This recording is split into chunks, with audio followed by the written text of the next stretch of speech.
said we should release all the protestants. We've released them. They said we should set up a trust fund to pay compensation to the families of the ones that have died. I've set up my own trust fund. Today I've announced it. The third one, they said that we should set up like small inquiry for people that are bitter. So tomorrow at the governor's forum. I said that in my exactly. So he's coming, the IGP is coming to the governor's forum. So he's going to ask each one of us to set up like a 4-man or a 5-man team. And the final one is, they said we should increase the salary of the police. The IGP said he was working on that. Okay. And IGP said he's going to be working, you know, to take some of them through some psychosocial treatment. Some, they are going to go to the first hospitals, they are going to clean them up and check them. The ones that can still be absorbed, they will. And so everything is working well. But I just want to present this formally to you, sir. Thank you very much, sir. Thank you very much. Thank you, sir. Thank you very much for working so hard. Thank you very much.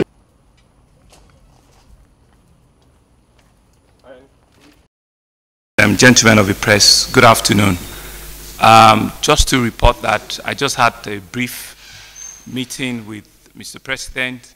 It's indeed an honor that he has accorded me this afternoon to meet with him, even after the very important meeting with other governors. And the essence of the meeting is to pass on the clarion call of all our youths that are protesting in different parts of the country on the EndSarsNow. Mr. President graciously accepted the letter that was given to me by the youth to personally deliver to him. He graciously received the letter and we went through it very, very briefly. And we had explained to him all the things that we're doing. Earlier today, I've also met with the Inspector General of Police, who I also share the same sentiments regarding the various well thought out demands of our youth. And he had also assured me that even later today, they are making further pronouncement. Part of the takeaway for me is that all the governors are on the same page. We're having a governors forum meeting tomorrow. The IG will be briefing us at that meeting, and further clear directives and decisions will be taken by all the governors. I cannot begin to share what those decisions will be, but I can tell you, and on behalf of all of our youths that are out there, that Mr. President has listened. Your letter is documented.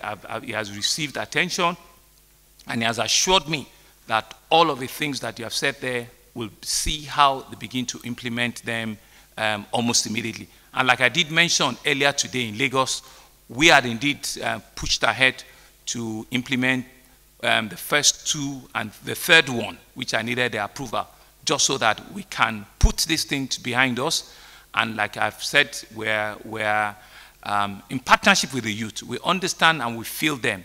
And they've spoken, and they've spoken very well. They've been heard loud and clear, nationally and internationally. And so I believe that it's been a just cause. It's been a cause that is worth fighting for.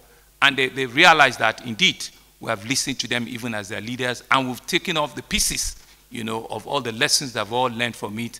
And we're believing that not only will we see a better police reform, not only will we really begin to see a better relationship between the governed and the ones that are governed, but we'll begin to see, you know, a better relationship with all spheres of governance going forward.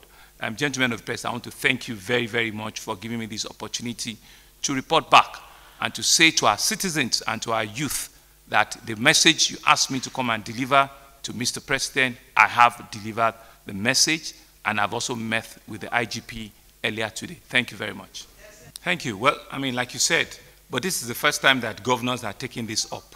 This is the first time that I'm aware that for the first time we are even joining in that kind of a crusade. Personally, I've been out not once, but 2 times within the last 24 to 48 hours. And in solidarity with them, in acknowledging first that their aims and their points are well taken, and their constitutional rights. So the first point is acceptance. We're not in denial.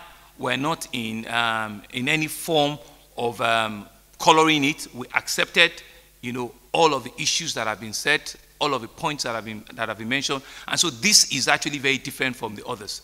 There's a total acceptance, number one. And there's been a genuine effort to move that conversation forward.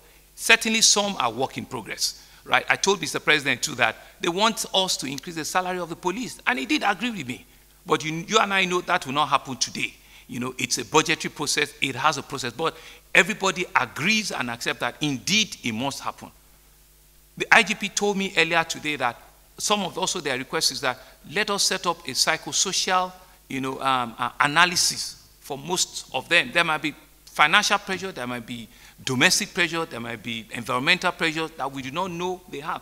He said that they will ensure that each one of them, go through that process. So these are real, engagements that we're seeing. And this is different from maybe the other things that has happened. They said to us to set up, a trust fund to be able to meet, pay some bit of, there's no compensation you can pay to a lost one, to a loved one, but just something to ameliorate that suffering, that pain. I had this morning make an announcement on that. That has never happened before, and I'm sure others that are also in my space will do the same.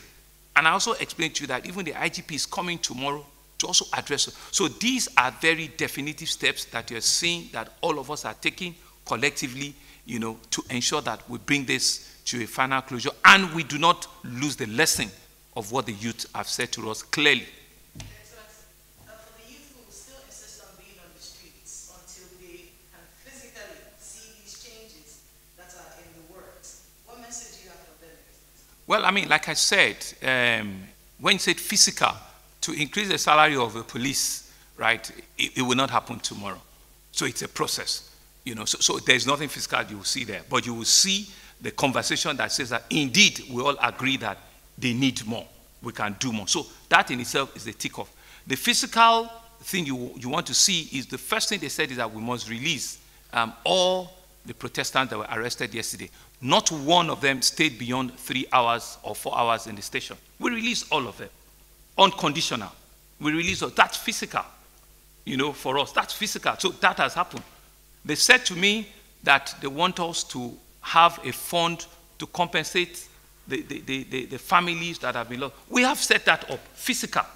So in terms of physical, you are seeing those physical lines moving. And they themselves said that there's some that we know that will not happen today, will not happen tomorrow, right? Some will take, effect of time. And so all you gentlemen of the press also have the responsibility to populate the information and to say clearly that indeed their voices have been heard, their demands are genuine, they are real. It's really as a father, it's a real concern when indeed you realize that you don't even know your son that much. Given what my own son had faced, what my daughter had asked me to do, indeed it was a clarion call for me personally. And so it speaks to the sensibility of how did we get here, why did we miss it, and we're indeed grateful that they've been able to correct us and they've been able to indeed show that they are leaders of tomorrow. So for me is to say that their voices have been heard, their grievances are real, and indeed we will begin to see a better tomorrow and a better relationship going forward. Thank you. Thank you.